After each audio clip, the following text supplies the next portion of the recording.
good morning all.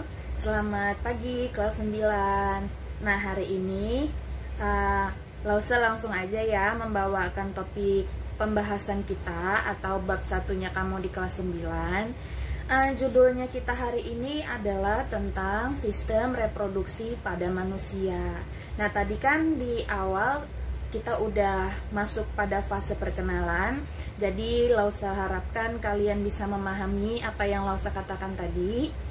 So, ya udah kita langsung lanjut aja ya untuk pelajarannya. Nah, sistem reproduksi manusia. Jadi sistem reproduksi manusia itu seperti yang ada di layar kacanya kamu, ya kan? Nah, sistem reproduksi manusia itu bisa kita bedakan menjadi dua. Yang pertama adalah sistem reproduksi pada laki-laki, dan yang kedua adalah sistem reproduksi pada perempuan ataupun pada wanita. Jadi sistem reproduksi ini sendiri kita akan membahas baik itu yang laki-laki ataupun yang perempuan.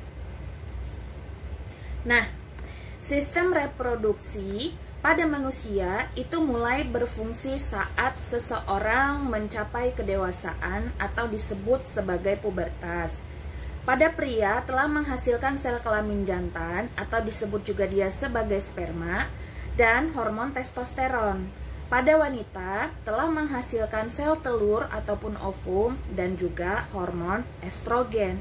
Perkembangbiakan ataupun reproduksi pada manusia itu terjadi secara vivipar. Kamu masih ingat ya, vivipar itu artinya adalah melahirkan anak, dan fertilisasinya terjadi secara internal.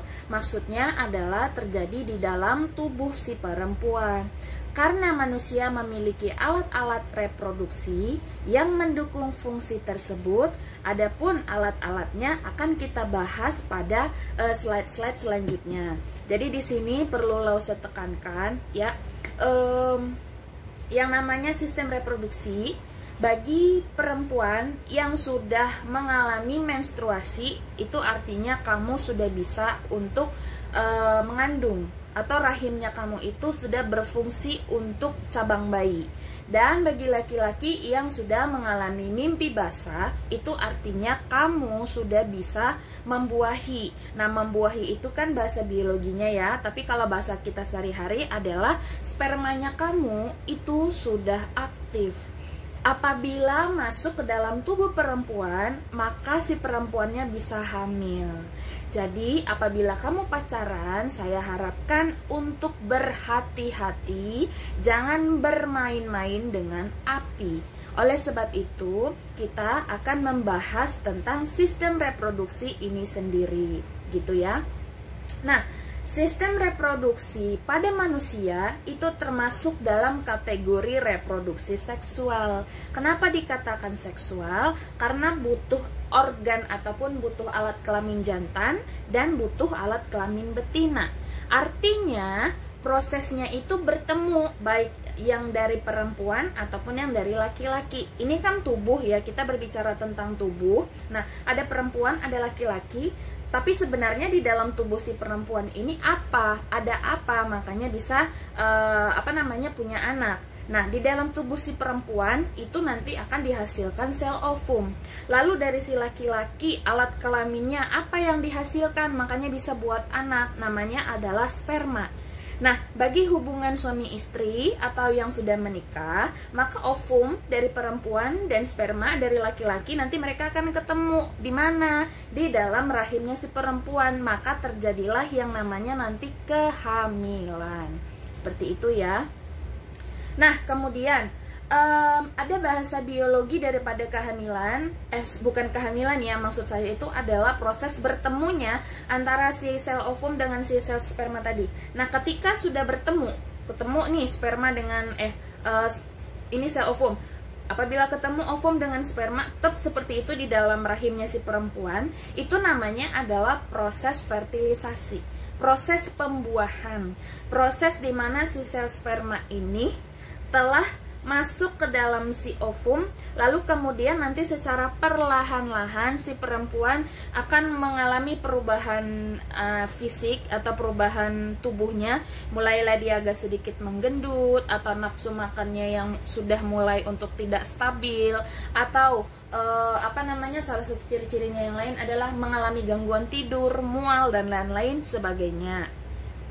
Hasil dari fertilisasi itu nanti akan menghasilkan zigot. Nah, jadi kayak ovum ditambah dengan sperma, maka nanti akan menjadi zigot namanya. Nah, zigot ini nanti akan tumbuh dan berkembang, kita sebutlah dia sebagai embrio. Embrio tumbuh dan berkembang, kita sebut dia sebagai fetus. Fetus tumbuh dan berkembang, kita sebut sebagai bayi. Bisa ya, jadi kayak tahap pertama itu adalah zigot, terus yang kedua zigot berkembang menjadi embrio, embrio berkembang menjadi fetus, dan fetus berkembang menjadi bayi. Jadi seperti itulah prosesnya. Nah, kemudian kita langsung lanjut aja. Nah, di slide-nya kamu itu sudah ada langsung gambar untuk sistem reproduksi laki-laki dan juga gambar untuk sistem reproduksi perempuan. Ya, coba kita perhatikan baik-baik sebelum kita bahas satu-satu. Maksudnya adalah sebelum kita bahas alat reproduksi laki-lakinya saja dan alat reproduksi perempuannya saja. Yang pertama adalah alat reproduksi laki-laki. Ya, perhatikan baik-baik gambarnya. Saya mulai dari yang paling bawah. Nah, paling bawah itu adalah penis, ya. Jadi ada penis, terus kemudian ada testis, atau supaya lebih mudah, Lausa mengikuti gambarnya aja ya, biar kamu nggak bingung. Ada epididymis, ada skrotum, ada testis, ada penis, ada uretra, kemudian ada vas deferens, ada tulang panggul. Tulang panggul sih sebenarnya nggak terlalu penting untuk masuk dalam sistem reproduksi ya. Terus kemudian ada kandung kemih. Lalu kemudian masuk kepada vesicula seminalis. Terus ada kelenjar prostat. Kemudian ada kelenjar bulbouretra. Lanjut lagi ada rektum.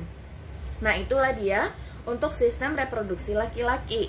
Nah, sekarang kita akan membahasnya secara satu persatu, apa dan bagaimana struktur daripada organ-organ sistem reproduksi laki-laki tadi. Jadi, kita langsung masuk aja. Yang pertama ada penis, ya. Penis itu kalau dari luar, dalam artian itu secara kasat mata seperti ini, ya.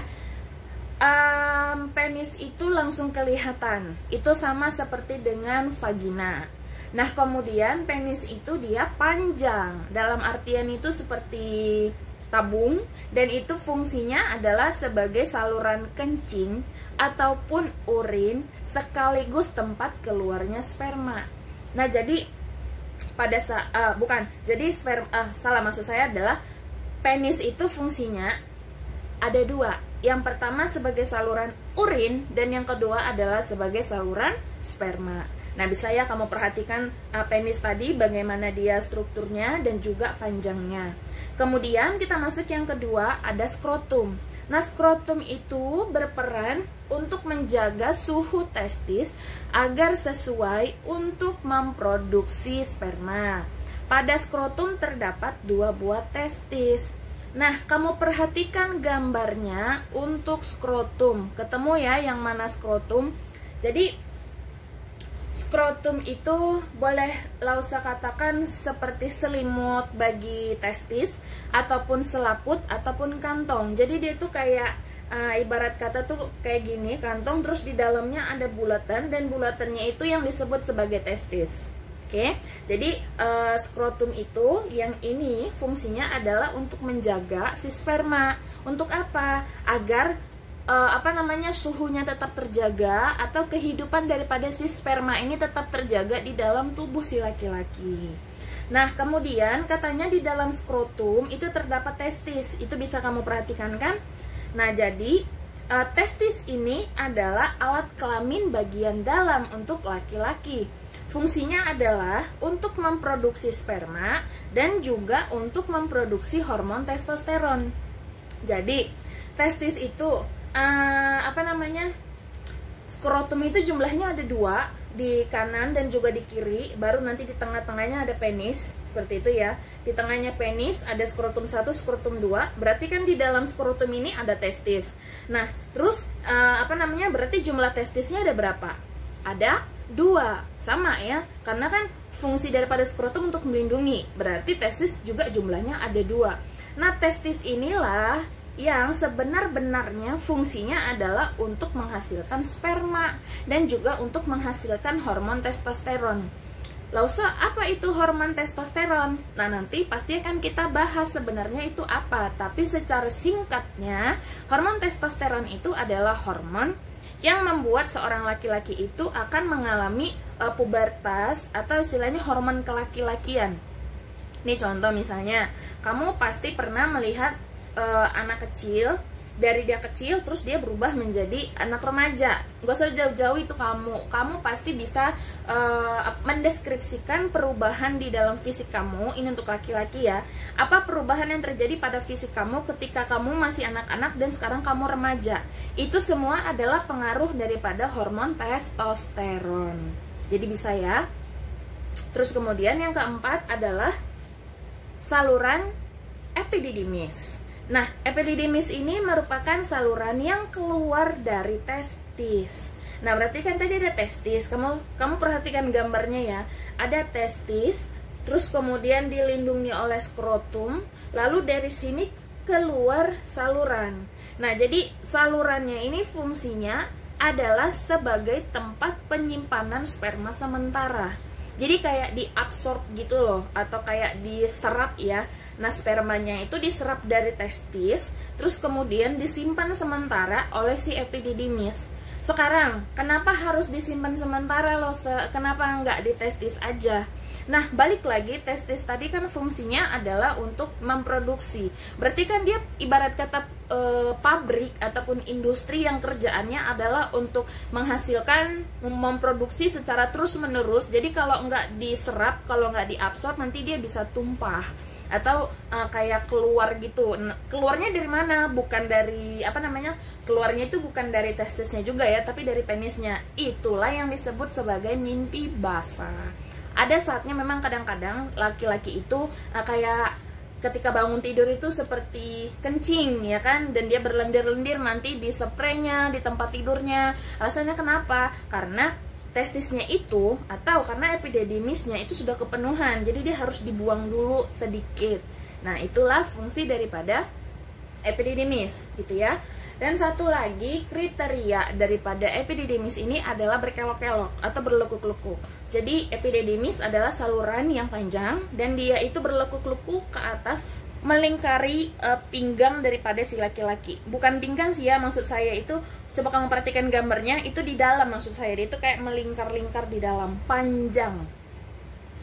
Lalu kemudian kita masuk alat reproduksi yang kelima adalah saluran uretra. Nah, saluran uretra ini adalah saluran yang terdapat di dalam penis dan merupakan akhir dari saluran reproduksi. Perannya adalah sebagai saluran keluarnya sperma dan urin. Nah, tadi penis adalah saluran keluarnya urin dan juga sperma. Maka uretra ini ibarat kata tuh seperti dari dalam ya. Jadi di dalam tubuh ada uretra, di luar tubuh ada penis. Jadi ada salurannya itu adalah uretra, maka penis di dalam penisnya itu kira-kira di sini itu adalah uretra, seperti itu. Nah, jadi kayak ada penis di dalamnya uretra. Kalau dari luar kelihatan seperti penis doang, lalu kemudian di dalam itu nyambung sampai ke dalam ke organ reproduksinya maksud saya. Jadi itulah fungsi daripada uretra, yaitu terdapat di dalam penis dan merupakan saluran akhir dari reproduksi. Sekarang kita masuk ke vesikula seminalis. Nah, sambil kamu perhatikan ya gambarnya. Vesikula seminalis ini merupakan kelenjar yang menghasilkan zat yang berisi basa. Nah, nama zatnya adalah alkali. Kemudian fruktosa. Fruktosa ini dalam kurung adalah gula monosakarida. Nanti akan kamu bahas lebih detail lagi nih di kelas 11 SMA ya. Apa yang dimaksud dengan gula monosakarida? Jadi, Losa hanya bisa bilang fruktosa ini adalah masih derivat ataupun masih sepupunya dari karbohidrat. Nah, contoh karbohidrat sumber makanan ya, contoh sumber makanan yang mengandung karbohidrat kan ada nasi, ada roti, ada kentang, pokoknya gandum yang seperti itu ya. Ketika masuk ke dalam mulut kita kan ada rasa manis. Nah, kira-kira fruktosa juga seperti itu, ada rasa manisnya. Jadi vesicula seminalis itu dia merupakan kelenjar yang bisa menghasilkan ada rasa-rasa manisnya.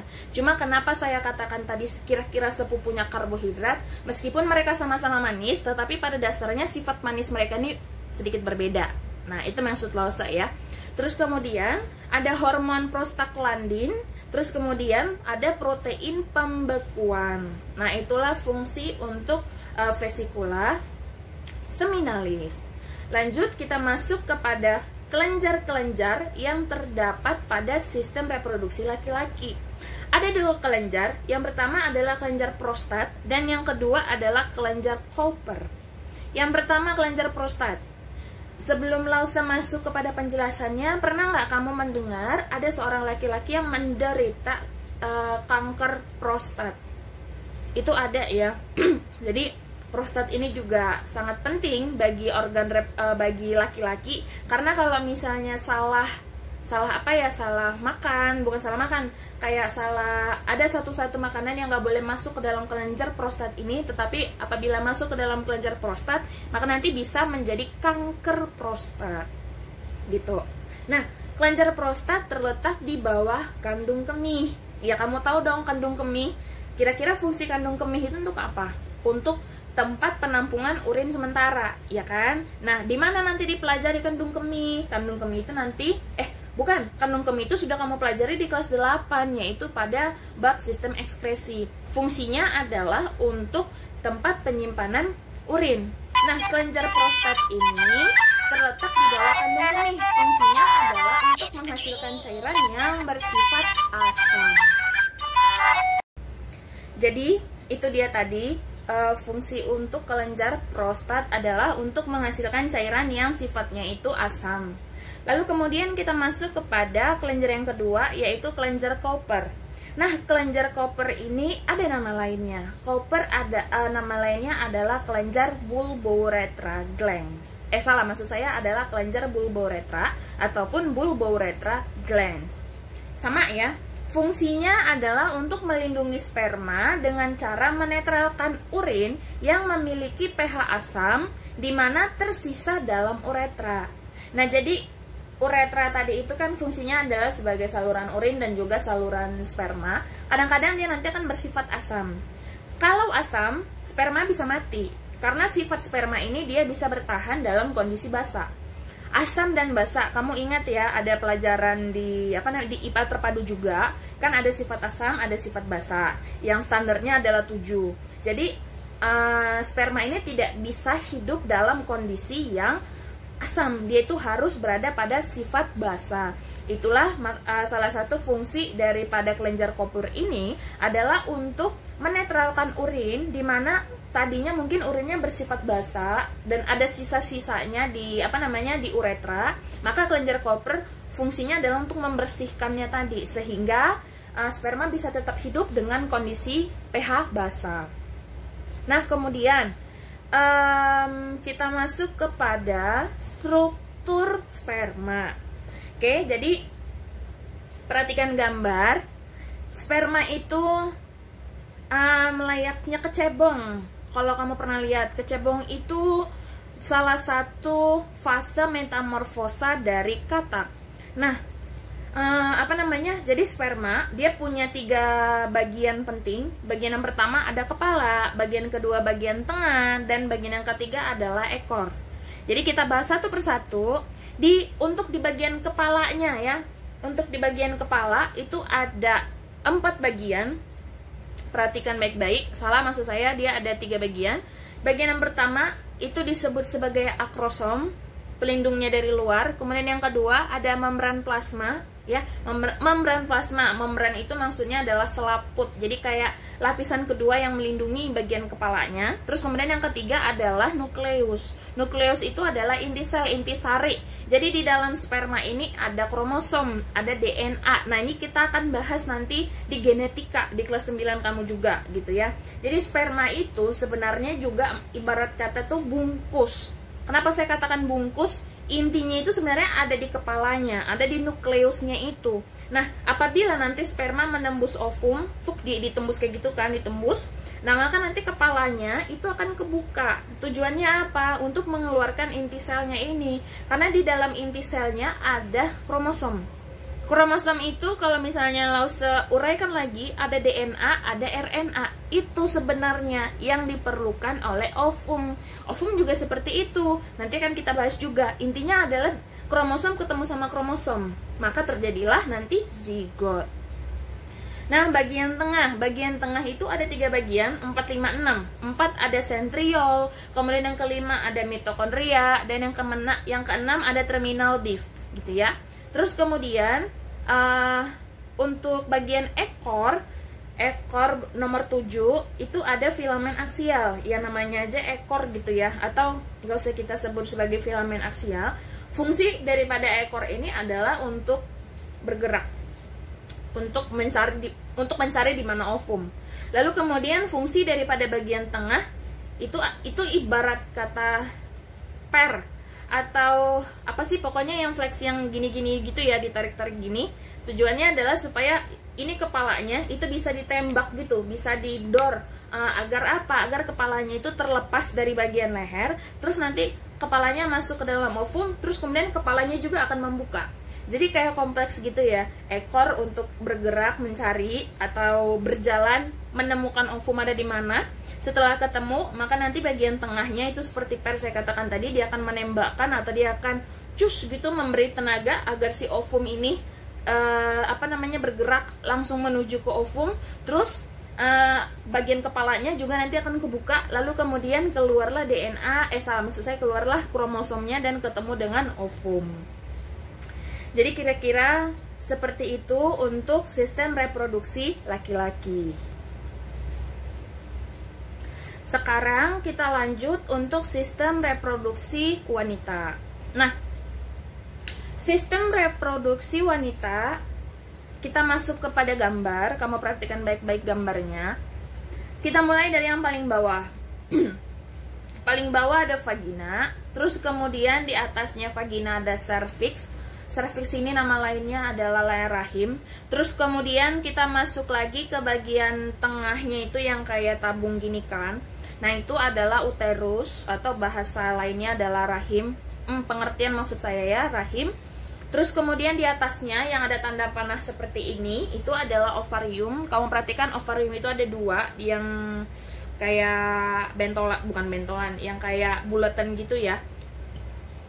Nah, kemudian dari ovarium ada tuba Fallopi, lalu kemudian di bagian samping sininya itu ada, bahasa biologinya adalah infundibulum, atau infundibulum ini bahasa lainnya adalah fimbriae. Fimbriae itu seperti jari-jari. Jadi kalau dari Lause, supaya kamu gampang untuk mengingatnya, kan susah ya untuk menyebutkan infundibulum, bulum.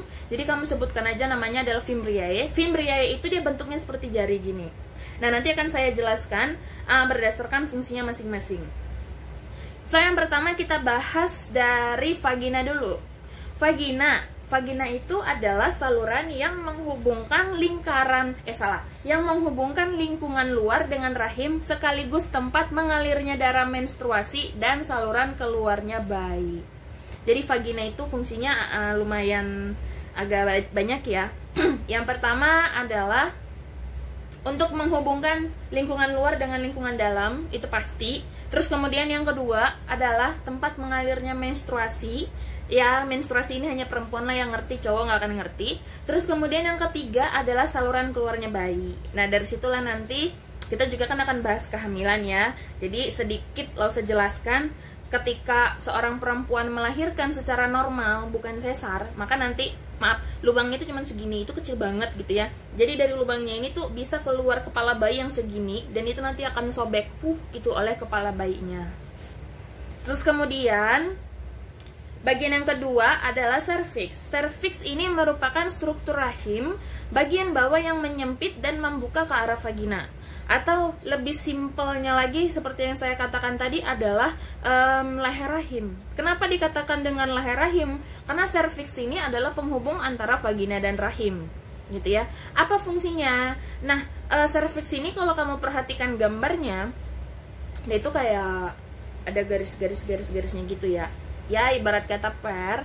Jadi pada saat misalnya si perempuan itu nanti mengeluarkan bayi atau lahiran, maka ya ibaratnya per gitu loh. Itu nanti serviksnya kalau panjangnya cuma segini, itu nanti dia bisa memanjang begini. Dia fleksi. Tujuannya apa? Untuk mengeluarkan si bayinya tadi.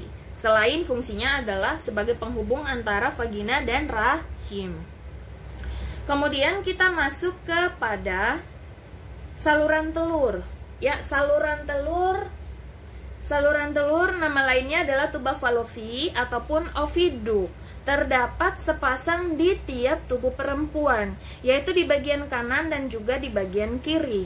Oviduk memanjang ke arah samping dari uterus. Fungsinya untuk apa?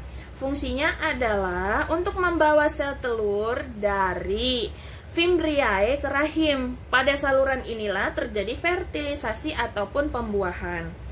Supaya lebih jelas, ini ovum, ya kan? Nah, ovum ini kan ada fimbriae-nya di sini. Nah, terus kemudian dari fimbriae-nya ibarat kata tangan saya sendiri ya, seperti ini. Berarti kan ini disebut dia sebagai tuba fallopi ataupun oviduk. Bisa ya? Nah, namanya aja tuba. Tuba itu artinya saluran, supaya kamu paham. Jadi dia itu kayak ini tadi ini tadi ovarium, terus ini fimbriae, terus kemudian di atasnya ini mulai dari sini sampai berlekuk, terus kemudian ke sini gitu ya. Nah, ini adalah tuba fallopinya. Jadi ibarat kata badan saya sendiri. Terus yang bagian ininya adalah rahimnya. Bisa ya dipahami maksudnya langsung. Nah, jadi yang ini tadi tuba fallopi, fungsinya ini adalah untuk tempat pembuahan. Ya, adalah untuk tempat pembuahan ataupun fertilisasi. Fertilisasi tadi sudah Lausa katakan, yaitu proses bertemunya antara ovum dan juga sel sperma. Lalu kemudian tuba fallopi itu fungsi lainnya adalah untuk membawa sel telur. Nah, ini kan tadi ovarium. Terus kemudian ini fimbriae. Kalau kamu perhatikan, ovarium ini adalah fungsinya untuk menghasilkan sel telur. Nanti kan akan kita bahas lagi ya. Ovarium menghasilkan sel telur. Ini ada fimbriae. Terus fimbriae ini yang menyerapnya. Jadi ada ovum. Ovumnya keluar, itu diserap langsung sama fimbriae. Jadi fimbriae itu ibarat kata ini fimbriae. Jadi setiap sini-sininya itu tuh kayak bolong fimbriae itu, jari-jari tuba fallopi ya. Kenapa bolong? Supaya apabila ovumnya itu keluar, itu langsung diserap gitu loh, diabsorb sama si fimbriae. Terus setelah diabsorb seperti ini, maka kan ovumnya tadi tuh udah di sini. Terus kemudian ovumnya naik ke sini. Kemana? Ya ini namanya tadi adalah tuba fallopi. Terus kemudian naik dan dia nanti akan berhenti di sini gitu, atau berhenti di rahim bagian atas ya. Nah, itulah fungsi daripada tadi si saluran telur ataupun tuba fallopi. Misudahi sampai di sini. Tadi kan ovumnya di sini ya, supaya nanti bisa nyambung ke organ-organ yang lainnya. Kita masuk yang keempat adalah indung telur. Indung telur bahasa lainnya itu adalah ovarium. Sama ya, kenapa dikatakan sebagai indung telur? Karena sebenarnya sistem reproduksinya perempuan bukan yang paling penting ya, bukan. Tetapi penghasil ovum ataupun yang nantinya akan bisa untuk membuat anak itu sebenarnya adalah ovarium ataupun ovum. Nah, seperti yang saya katakan tadi, ovariumnya ini, terus kemudian fungsi daripada ovarium ini adalah untuk menghasilkan sel telur, ya kan? Nah, jadi pada saat dia menghasilkan sel telur, ya sebenarnya sih nggak sesimpel itu ya. Ovarium menghasilkan sel telur udah jadi. Enggak. ada prosesnya. Prosesnya itu nanti akan kita bahas dalam judulnya, itu adalah oogenesis. Nah, jadi dalam proses oogenesis ini ada panjang sekali prosesnya. Jadi setelah nanti dihasilkan ovum melalui proses yang sangat panjang, maka ada ovumnya, terus kemudian ketarik sama si fimbriae-nya. Terus kemudian setelah ditarik atau diabsorb sama fimbriae, naik lagi. Jadi pembahasan mulai dari indung telur atau ovarium, terus kemudian fimbriae sampai kepada sampai kepada tuba fallopi sebenarnya sudah Lause jelaskan secara kompleks ya. Karena menjelaskan satu persatu itu sebenarnya sangat sulit untuk ketiga itu, karena ketiganya saling berhubungan kuat. Yang pertama tadi adalah indung telur, terus yang kemudian yang kedua adalah fimbriae, lalu yang ketiga adalah yang di sininya tuba fallopi. Nah, setelah selesai proses pembentukan ovum tadi, ternyata ovarium punya fungsi yang lain, yaitu adalah untuk menghasilkan hormon perempuan. Hormon perempuan tuh ada dua, sebenarnya ada banyak, tapi khusus untuk reproduksi yang paling berperan penting di ovarium ini adalah estrogen dan juga progesteron. Estrogen, progesteron itu sama persisnya dengan laki-laki gitu. Nah, kalau laki-laki kan tadi testosteron ya, hormon kelaki-lakian. Kalau perempuan itu estrogen. Jadi yang membuat seorang perempuan itu mengalami menstruasi setiap bulannya adalah estrogen. Dan apabila seorang perempuan sudah hamil, maka nanti hormon yang berperan penting di situ adalah progesteron. Jadi ibarat kata tuh seperti ini, ada estrogen, ada progesteron. Keduanya ini tidak bekerja secara bersamaan. Jadi keduanya ini berjalan secara terpisah. Kenapa saya katakan secara terpisah atau bertolak belakang? Karena yang satu untuk menstruasi, yang satu untuk kehamilan. Nggak pernah ceritanya ada perempuan yang hamil tapi dia mens, atau seorang perempuan yang mens tiba-tiba dia hamil. Nggak ada gitu ya. Jadi dia memang saling bertolak belakang kerjanya. Lalu kemudian kita masuk ke bagian yang kelima, yaitu rahim ataupun uterus. Ya, fungsi daripada rahim ini adalah sebagai tempat berkembangnya janin setelah sel telur tadi dibuahi oleh sel sperma.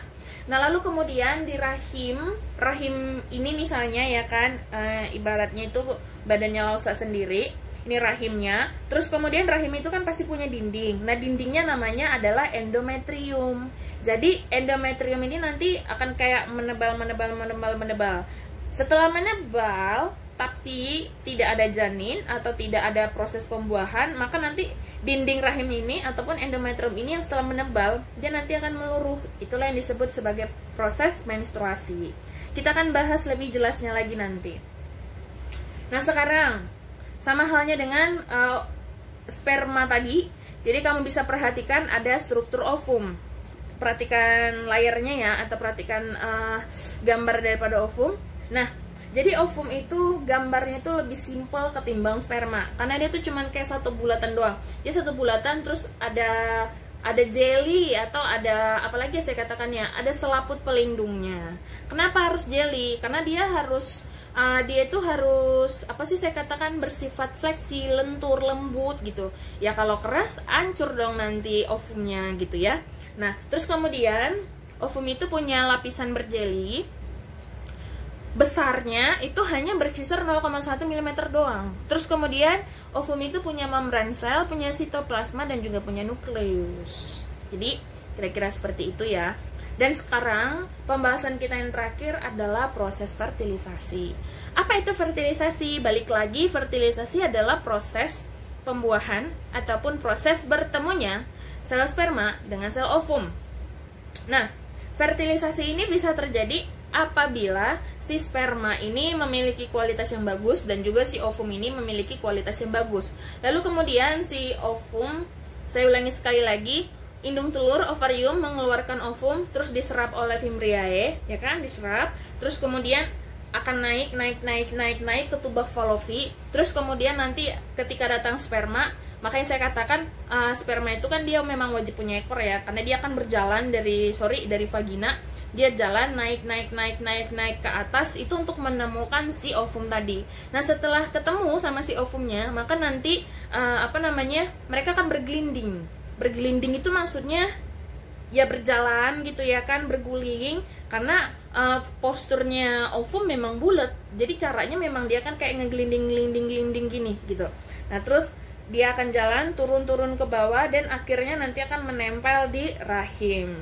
So, kita lanjutkan nanti ke proses kehamilan. Jadi itulah yang disebut dengan fertilisasi. Proses bertemunya sel ovum dengan sperma. Atau lebih tepatnya lagi adalah pada saat si sperma itu berhasil menembus dinding ovum dan nukleusnya atau DNA kromosom yang saya katakan tadi itu berhasil masuk ke dalam si ovum. Nah, kemudian pada saat fertilisasi itu sebenarnya terjadi peperangan di dalam di dalam rahimnya perempuan ya. Perang yang saya maksudkan di sini adalah udah dari sananya, udah dari alamnya sana gitu ya. Apalagi ya bahasa lainnya. Laki-laki itu memang tugasnya adalah mengejar. Jadi sperma itu sekali dikeluarkan dari penis atau sekali dikeluarkan dari tubuhnya laki-laki itu jumlahnya bisa miliaran. Jumlahnya ada miliaran, terus kemudian masuk ke dalam tubuhnya si perempuan pada saat pasutri maksud saya ya, masuk ke dalam tubuhnya si perempuan dan jumlahnya juga tetap miliaran atau juta atau ratusan ribu juta, nggak ngerti lagi saya bilang banyaknya itu. Nah terus kemudian dari sekian banyak sperma yang masuk, ovumnya cuma 1 biji doang gitu. Spermanya ada sampai ribuan, jutaan, miliaran, sementara ovumnya cuma 1. Nah jadi kayak ibarat kata gula yang dikerumuni oleh semut. Nah, semut gitu ya kan dikerumunin. Jadi sama ovum yang bulat 1 itu dikelilingin oleh dikelilingin oleh sperma. Tapi dari semua jumlahnya tadi, yang miliaran tadi, itu hanya benar-benar 1 sperma aja yang bisa nembus. Nah, jadi setelah ada 1 sperma yang menembus, kita sebutlah dia sebagai pemenangnya. Nah, bagaimana dengan sisanya yang lain? Pada akhirnya nanti dia akan dead atau akan mati. Bagaimana caranya bisa mati? Ya, karena memang rahimnya perempuan nanti bisa, bukan rahimnya, maksud saya sistem reproduksinya perempuan nanti bisa menghasilkan zat asam yang pada akhirnya secara nggak langsung nanti akan membuat sisa-sisa spermanya tadi, teman-teman si pemenang itu akan mati secara perlahan. Khusus untuk pembahasan kita kali ini, Lausa sudahi sampai di sini. Semoga kamu bisa paham dengan apa yang Lausa katakan. Dan sebenarnya untuk sistem reproduksi ini kita belum masuk ke bab yang rumit sih ya kalau Lausa katakan. Nah, saya harapkan kamu bisa mencatat pelajarannya dengan baik, buat rangkumannya secara detail, secara komplit gitu. Karena biologi itu tidak akan mungkin bisa hanya dengan kamu membaca atau mendengar. Ya, maksud saya itu bukan hanya mendengar Lausa, tapi mungkin kamu juga ada akun di Ruang Guru atau di Genius atau misalnya kayak yang di lain-lain. Itu kamu juga harus mencatatnya supaya apa? Supaya kamu emang benar-benar paham sama apa yang diajarkan. Oke, jadi silakan kamu catat dengan baik. Setelah kamu catat dan gambar ya maksud saya. Nah, setelah kamu lakukan itu dengan benar, silahkan kamu kumpulkan ke Lausa dalam bentuk foto supaya saya tahu apakah kamu emang benar-benar mempelajarinya dengan baik. Seperti itu ya. Jadi untuk minggu depan di hari Jumat kita akan ketemu lagi dalam bentuk video pembelajaran seperti ini, dan topiknya nanti adalah tentang gametogenesis, kemudian tentang kehamilan, dan tentang penyakit-penyakit yang terjadi dalam sistem reproduksi manusia. Oke, sampai ketemu lagi di minggu depan. Selamat pagi dan terima kasih.